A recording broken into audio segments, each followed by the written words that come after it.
Hello and welcome everyone. My name is Tariq Masood. I am the moderator for this session.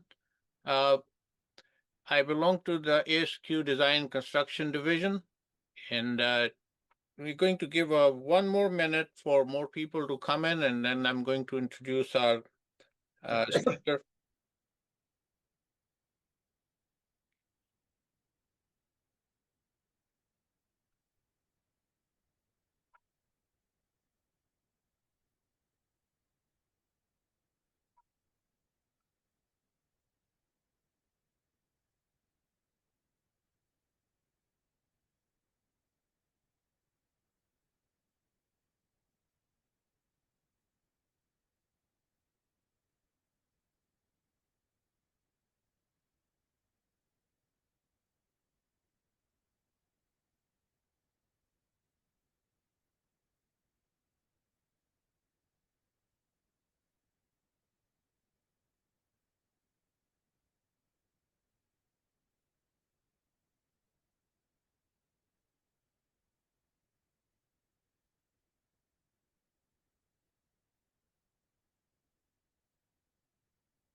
Okay, guys, welcome.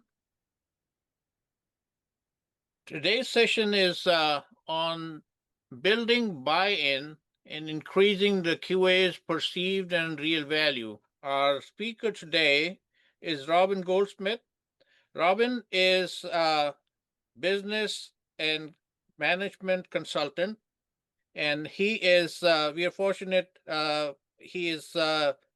he brings a lot of experience, a lot of knowledge, and he will share that with us today. He's an author of a book called Discovering Real Business Requirements for Software Project Success. He has chaired several ASQ conferences in the Boston and New England area. Today, he will present this topic of building buy in and increasing the perceived and real value of QA, ideas that I think can help us create more value proposition for quality assurance. So without any further ado, I want to give the floor to Robin. Go ahead, please. Thank you very much. Welcome, everybody. Thank you for sticking around. I hope you've been having a good conference. And I know I've attended some sessions that have been interesting. And so, value is a kind of a tricky term. And so many of you may be familiar with user stories. Tariq mentioned that I've got a book, Discovering Real Business Requirements for Software Project Success. And I'm working on the successor to it, which is about user stories. Now, if you're familiar with user stories, you know that Mike Cohn was described this format that is pretty widely accepted as a particular type of user. I want something or another so that I can get something. And that is describing value. Now, that is one type of value, and you may be familiar with that from your projects, whether or not you use user stories. But QA buy-in involves value, but in some different but related ways. And basically, people measure value in terms of money. And so let me share with you what I see as the objectives for today's presentation. Let's see if these are understandable, seem reasonable for why you're here. So first of all, we want to describe how businesses define and measure value and talk about how you can translate quality into business terms, and then what you can do to make sure that your QA in fact is delivering the value that the business recognizes.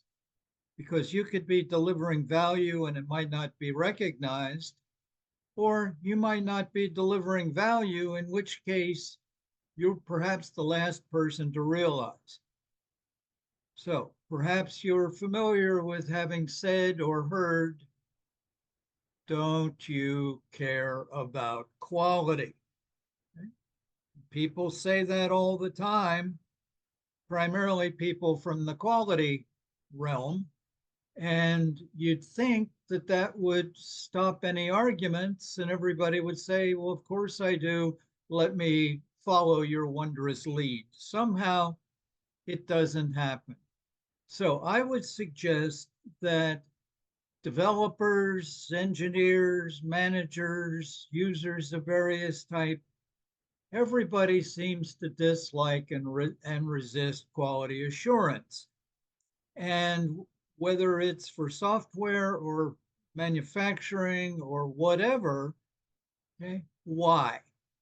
Well, for one thing, to the others, it often seems to demand a lot of uncreative, bureaucratic, busy work, tedious detail, extra effort, instead of the important stuff that we're asking our victims to abide by. And just by its nature, quality assurance tends to focus on negatives. We're kind of big on defects and nonconformances. And darn, don't we interfere with other people's ability to get their jobs done? Okay. I mean, they wouldn't be having those nonconformances if we didn't detect them, right? Okay. We are perceived as an obstacle to progress. But I think there's one other area that we tend not to be conscious of, but that other people are. And that what's really happening more often than we'd like to recognize or admit is that we are creating much of our resistance. Okay. Now, I don't know about you, but I've certainly seen many QA people say, you got to do what we say to do because we know best. We're the ones who know and care about quality, and you don't. And if we say it's good for you, it is good for you, even though it doesn't seem good to you. You know, there's an old saying, the worse the medicine tastes, the better it must be for you. Somehow that doesn't always compute. And what do we say?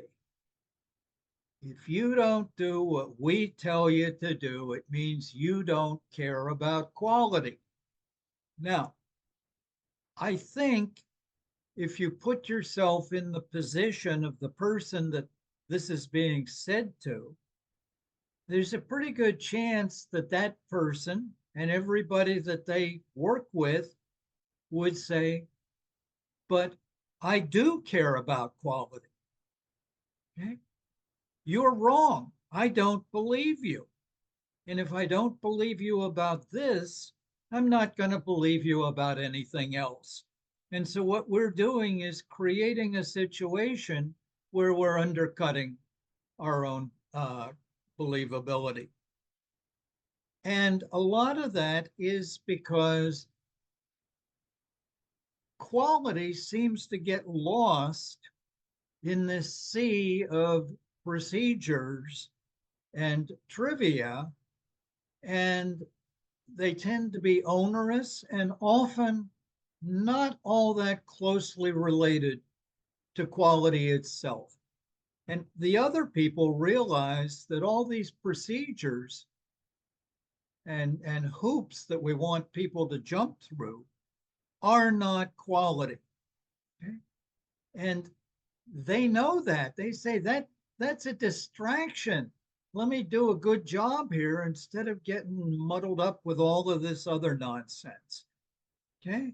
And once again, we're kind of giving them reasons to believe that we're not actually aiding quality.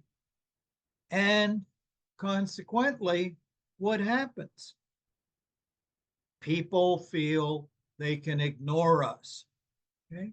And when it comes down to a fight, between the people that are doing the useful work versus distracting them and diverting some of their time and attention to follow these procedures that QA has imposed, management's going to vote in favor of the people that are producing the real value. Now, to a considerable extent, this is a sales process. We have to sell what we're promoting. And we tend not to do a very good job of that. We assume that because we know and care that everybody else will simply accept that. And somehow that doesn't always happen. So to sell things, you need to demonstrate what's called the with them, the what's in it for me. And this is another area where QA people tend to get messed up because they think the me is me, and the me is actually the other person whose behaviors I want to influence. Okay? What's in it for me is you follow what I tell you to do. What's in it for them is that it saves them their time, their effort, their aggravation. Okay? And so we need to get to the heart of things, to a core set of things that people agree are important. Nobody wants to do bad work, but they don't want to get diverted from doing the work that they think is going to be good. Now, there's another aspect to this, and we tend to come from the engineering world. We're not always that socially apt, okay, which I guess is the opposite of inept. Okay? And I've learned long ago that people are much more willing to do things if they find them helpful to them. And so I'm going to share a story about my earliest involvement in QA was long before QA was a recognized term. Okay? And I was in what was essentially a QA group working for a bank. And what I was doing was QA, but I didn't put that label on it until years later. But what I did learn was that if I created things that it was easier for people to do using those things than not using them, not because I was creating obstacles, but because I was making their work easier, simpler. Here's a, press this button instead of having to go through a pile of other work. Okay. And when that was happening, when people had an easier way to do things, they just do them and wouldn't think about it. And you need to make those things inherent in the work. You got to stay away from sanctions and punishment. Okay. And don't harp on quality. Don't go get in people's faces and lecture them. They don't like that. I don't know why, but they don't seem to like that. And so let me share with you an especially telling experience that I had. So I was, my group was a systems programming group. That's the people that communicated directly with the computer, with the operating systems. Okay. Now, I told Tariq I wasn't going to be talking about software, and I apologize because I am talking about software, but knowing about software doesn't have anything to do with this. So in the bank, there were two systems programming groups. One interfaced with the computer and the computer operations. And my group interfaced with the application areas. We supported all of the other project groups that were building and supporting software for all the different banking applications. And you're all familiar with passwords. Um, some of the software that each of our systems programming groups was working on was operating system software that you really didn't want anybody messing up. Okay? You didn't want people to get in and mess it up because it would affect the entire operations, everybody. And so software that was subject to these types of concerns, we would password protect. Now, at the time, the main way that a password would be entered was that there was a computer operator. And when somebody wanted to open something or save something that required a password, the computer operator would be asked to key it in on the console at the computer. This was mainframe computers. This was long before some of you even were twinkles in your parents' eyes. So the lead systems programmer in the other group was a very clever guy, and he would develop formulas so that the password would be changing on a regular basis. So it wasn't just you'd see the password on a sticky note, okay? It was actually a calculation, an algorithm.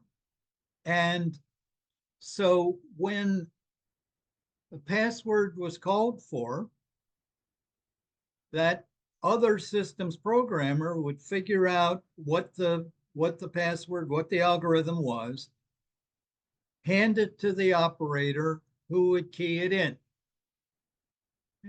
Now, turns out that our main operator was a pretty clever guy himself. And he viewed this as a challenge. And so he would go back and reverse engineer and figure out what the algorithm was so he could break into not with the intent of causing damage, just because it was a puzzle to solve. Now, guess what happens when somebody tries out a password? If it works, they now have access to stuff they shouldn't have access to, and the chances for bad things happening increase. Okay, so every time the operator would break the algorithm, then this other systems programmer would change the algorithm, and then it'd take a few more tries until the operator had broken the algorithm again. And in the meantime, there were sometimes quality problems. Now, the reason I'm telling you this is because I was also password protecting stuff, but I used a different technique for entering the password. Didn't involve the computer operator. And in fact, nobody, to the best of my knowledge, was aware that there was such a thing as this password. Okay? It was just when I needed to use it, I'd enter it, I'd add or change software. Okay? The rest of the world was oblivious. I wasn't creating a challenge for a clever operator. Okay? It was just there, it was out of people's sight, and it worked fine. Now, a lot of people think that quality is measured by a lack of defects. Okay? And certainly, lack of defects is an aspect of quality. If you think about cars, we know that there are different levels of quality. And if a car has a pile of defects, there used to be a saying that a car was made on Monday or Friday, it probably wasn't going to work very well. So if there are defects, that would cause us to rate a car's quality lower. But there are all kinds of other positive things that we generally think of with regard to quality. Things like innovation and elegance, performance, workmanship, support, and so forth. And the same is true of systems and procedures and products and all aspects of quality. So, a message: you need to know more than just quality assurance. You need to understand the business that the quality is pertaining to. You need to understand the methods and methodologies that are being used by those who are developing and supporting the products, systems, and software. Okay? And you need to understand it over the full process, not just one aspect of it. So all decisions are ultimately financial. We maybe don't consciously or explicitly think about return on investment, but deep down, everybody is defining value in terms of return on investment. Okay? In other words, what am I getting for what I'm giving? And the return on investment world has a lot of shortcomings. And what I have found is that most folks, most organizations find determining return on investment to be frankly overwhelming and a lot of difficulty. And even when supposed experts are involved, it's very common that the methods that they follow fall prey to certain pitfalls that ultimately diminish the worth of their determination, even to zero or worse, because sometimes they come out advocating things that actually not only don't pay off, but are negative. Okay? And so I use a methodology that I call real ROI. And what makes it real ROI is that it avoids these pitfalls. So I've identified more than 21 pitfalls.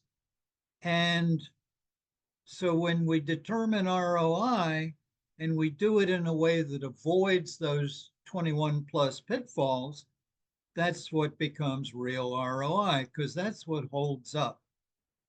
So if you're not familiar with ROI, return on investment, okay, recognize that it takes into account both costs and benefits.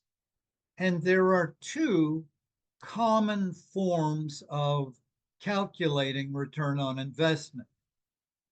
The simplest one is called payback period. And so you track costs over time. So initially, costs start out low, but then they accumulate. And then as the product or system or software or whatever reaches its maturity, it starts costing more again. The other thing that's calculated or counted are benefits. And initially, the benefits are zero. It takes some time for us to get actual benefits, net benefits, and then they tend to grow and accumulate over time until the thing runs out of steam, reaches its end of life. The point at which the accumulated benefits exceed the accumulated costs is the payback period. Now, for a lot of projects a few years ago,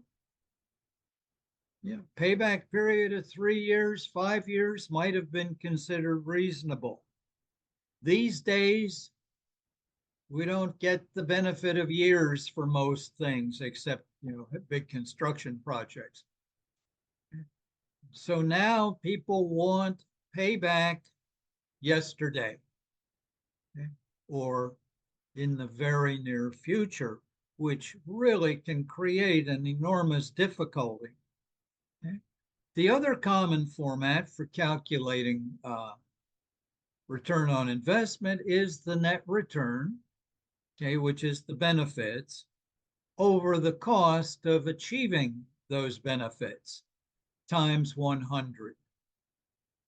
So I mentioned that we have more than 21 pitfalls that real ROI, when you avoid them, that's how you determine real ROI.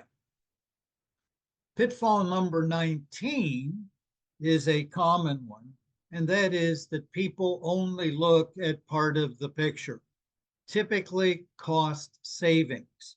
Now, in fact, benefits can come from several different ways. Some of them relate to expenses or costs. Cost savings eliminate current expenditures. And unfortunately, the most common way to save money is to cut jobs, reductions in force. A more palatable version is cost avoidance. That is avoiding future costs that otherwise would have been necessary. People tend to prefer avoiding costs rather than cutting ones, typically people that they know. But the other side of the story is revenue. Now, not everything affects revenue, not everything affects costs, but there are two flavors of revenue benefits. Revenue enhancement comes from bringing more dollars in the door. You can enhance revenue by selling more of the same products, selling additional products, increasing the prices and profitability that you make on a product, increasing your collections. The other revenue flavor, which people tend often not to realize is related to revenue, is revenue protection, revenue retention. And this comes in two main flavors. One is by producing more competitive products, services, and so forth. The other is compliance, and many of you are familiar with compliance and come from regulated industries where you spend a lot of time and effort on compliance, because ultimately failure to comply means you will be prohibited from producing whatever it is that you get revenue from. In this, determining benefits can be a little tricky. Okay? One of the ways that we define or determine benefits is the difference between what will happen with our proposed solution versus what would happen with business as usual or no change. And so very often, usually in a return on investment calculation, we're looking at two or more scenarios, one of which is no change, we'll continue doing things the way we've been doing them, and the other is with a proposed solution. And there could be more than one scenario. Okay? And if they demonstrate a financial advantage over the no change situation, that's the benefits. So the question is, what value do you really provide? Okay? And how do you measure it? Okay? Now, I would suggest that we lose sight of this. We assume because we are well intentioned that whatever we're doing is providing value, and we probably are not really measuring it. So, in general, defect counts, non-conformances, non-compliances, okay? That's not value. The value is what would the dollar effects be of not, or rather of that bug reaching a customer, or that non-compliance or non-conformance reaching a customer. Okay? That's a lot different from the measures that we tend to focus on. Those measures are important for managing the QA process, but they don't have much interest to the people who've got to do the business. Okay? Now, the most reliable way to demonstrate is what we said, the comparing the process with and without the QA activities. Okay, the business as usual versus the business as usual with the QA involvement. That's the most reliable method, but many of us are not in a position to measure that. And most of us don't really even think in those terms. We don't have the appropriate measures to be able to compare. Okay? And so what a lot of people do instead is cherry picking. Okay? And so, when some kind of a bad situation occurs, we pull that out and say, well, if we had avoided this, here's all this money that we would have saved. Here's all the money we could have gotten in addition. Here's all the customers that satisfaction has improved and so forth. Okay. Now, what's the problem with cherry picking as the way to measure value? Well, you don't have control over when those bad situations occur, if they occur, or whether in fact you really would have been beneficial with regard to them. That's why the middle step, the process comparison, is the preferred technique, but it is much more difficult. Okay? And if you've got any ideas on this or thoughts, by all means, share them in the discussion. So I'll just remind you to do the math. Okay? Anybody remember the 737 MAX? Okay. Tragic situations, a quality problem, which created far, far worse problems. Pretty sure in hindsight that Boeing might have considered some alternative approaches rather than having two jetliners go down with hundreds of lives lost, okay, and millions and possibly billions of dollars.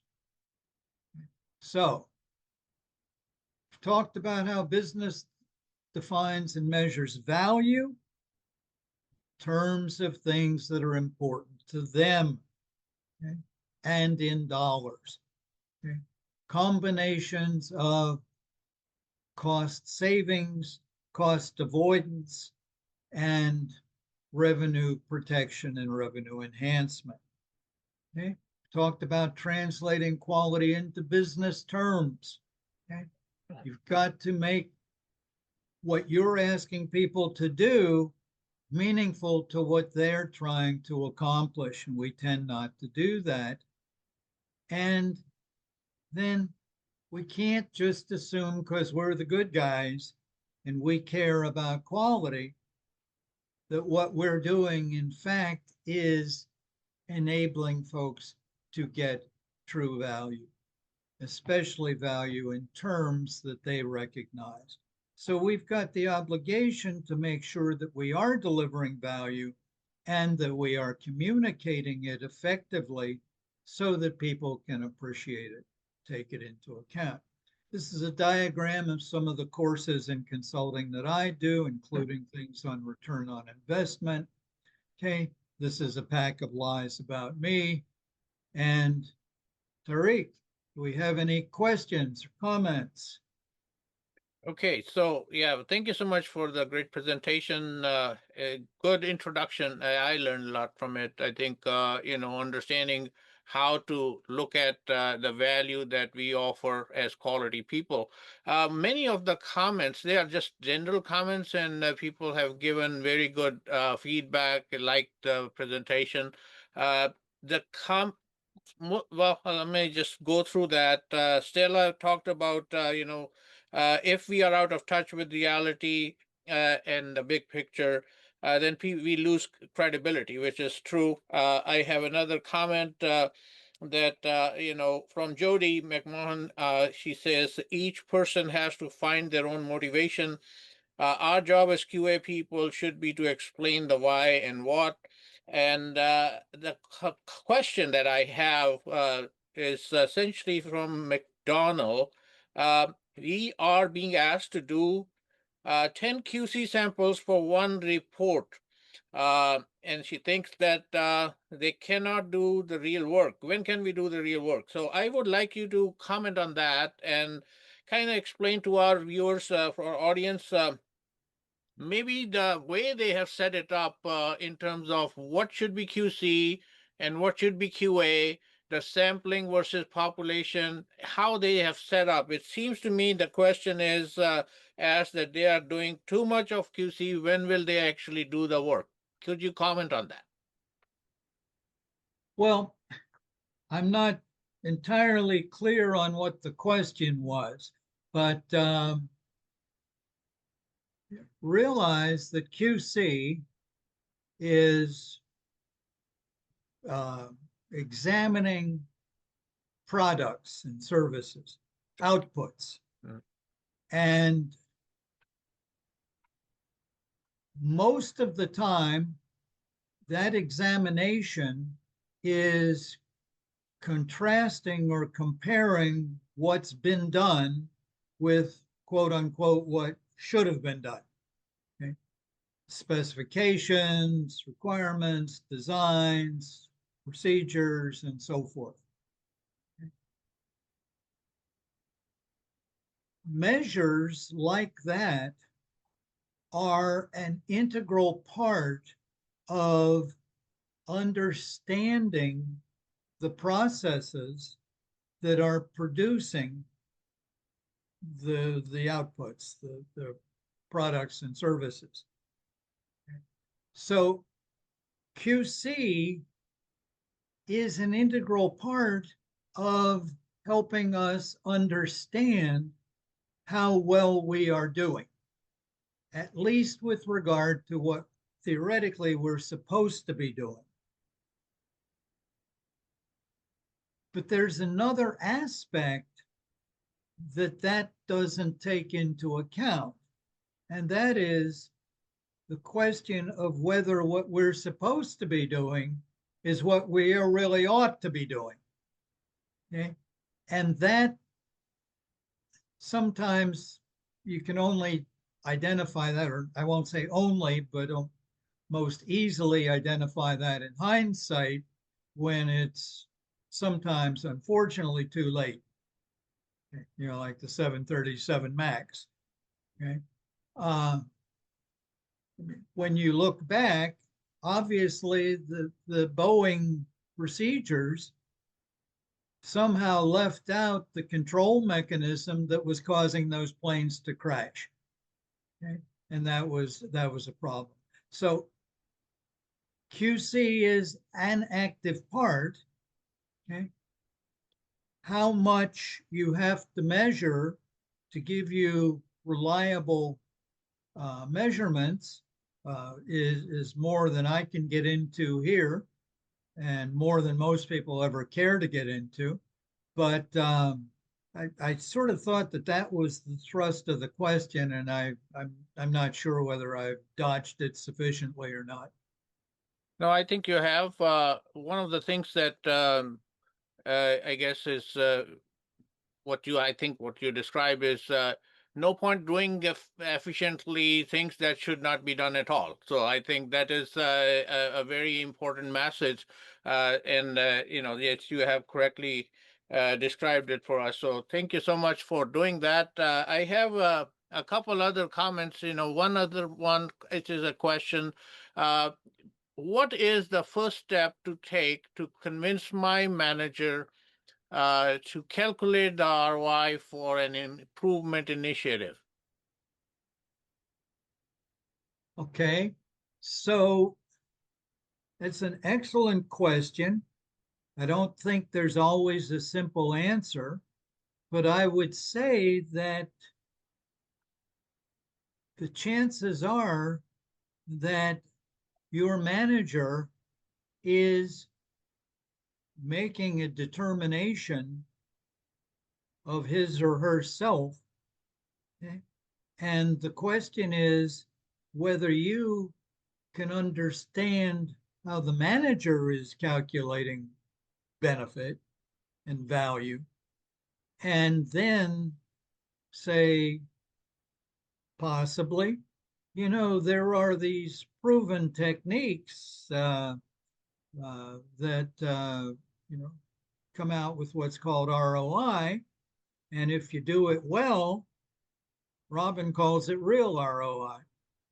If you do it poorly, it can often be nonsense, and that's not a good thing either.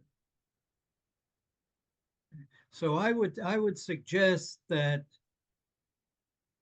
you don't have to convince people that they're interested in ascertaining value. Maybe have to help understand and help them understand how to do it more meaningfully. Great, great. And yeah, it says that's a great answer. Real ROI is a great, useful tool. Another question from Elena is any ideas how to help people realize that it is worth their time to do quality planning? So, what is it that in terms of selling our ideas, selling quality, what are the things that folks who might be overly optimistic that everything will go right, how to convince them to think about risk and potential failure? Okay. So ultimately, measurement, meaningful measurement, which builds a historical basis, is a critical element. And unfortunately, many organizations don't have meaningful measurement.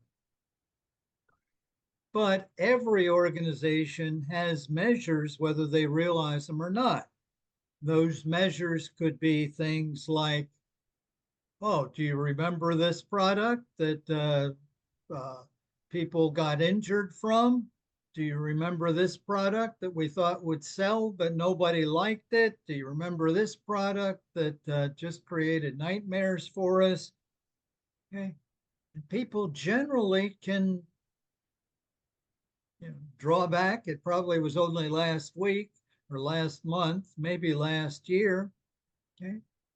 Generally, it's more instructive if it's experiences that people are familiar with rather than what happened at some other organization. So we could, chide Boeing forever, but nobody else is going to say, well, that's my problem, even though they're probably doing the same types of things. Perfect. But if Perfect. they can see it happened, what happened in their world, how many calls did you get at midnight? Do you want to have more of them? How might we have prevented that or cut down on that? Oh, well, we're not saying do quality planning, Mhm. but what is that? That's quality planning. If you say we got to do quality planning, everybody's going to say get away. If you Right. say, what can we do to make your life better? Say, oh, now you're talking important stuff. Right.